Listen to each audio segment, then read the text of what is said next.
Halo Di semuanya. sini saya akan menceritakan komik anekdot yang telah saya buat, yaitu berjudul Dompet Kembali Perut Terisi. Ini adalah bagian abstraksi. Pernah nggak sih kalian ketika sedang berjalan tiba-tiba menemukan sebuah dompet dan menganggap bahwa dompet itu adalah rezeki anak soleh? Pada waktu siang hari, dua orang siswa sehabis pulang sekolah sedang berjalan sambil mengeluh untuk sampai ke rumah. Tetapi di jalan mereka menemukan suatu hal yang tidak biasa, yaitu sebuah dompet tergeletak di pinggir jalan. Selanjutnya ada bagian orientasi. Terdapat dua orang siswa yang bernama Andi dan Benny sedang berjalan sambil mengeluh. Capek banget Ben rasanya, mau cepat-cepat istirahat, Andi berkata. Benny pun menimpali ucapan Andi. Iya, mana tugas numpuk banget. Kadang aku heran sama guru, emangnya kita robot isi ulang baterai apa? Nah, mereka pun terus berjalan.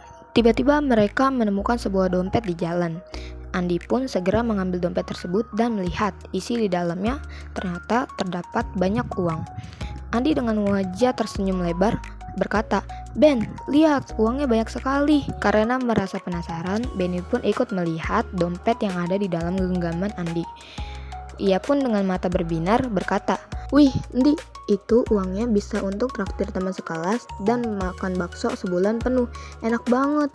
Seketika Andi pun sadar bahwa dompet yang ada di dalam genggamannya adalah bukan milik mereka. Andi pun berkata, Ben, uang ini bukan hak kita, ini ada alamat pemiliknya, ayo kembalikan. Dengan wajah cemberut, Benny pun berkata, Ya, Andi, kalau jujur harus selalu balikin, kapan dong kita berbagi dengan tukang bakso? Ucap Benny kepada Andi.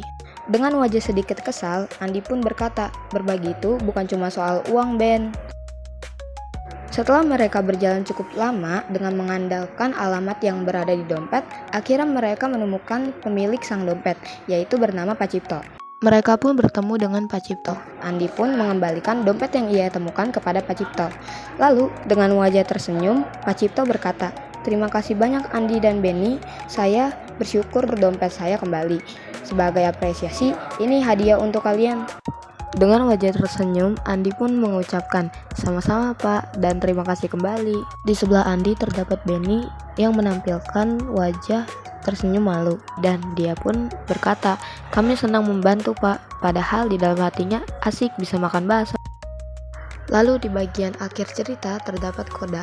Walau godaan untuk mengambil barang milik orang lain, kejujuran harus tetap dijaga. Dengan jujur, orang lain akan percaya kepada kita, juga melatih untuk menjadi pribadi lebih baik.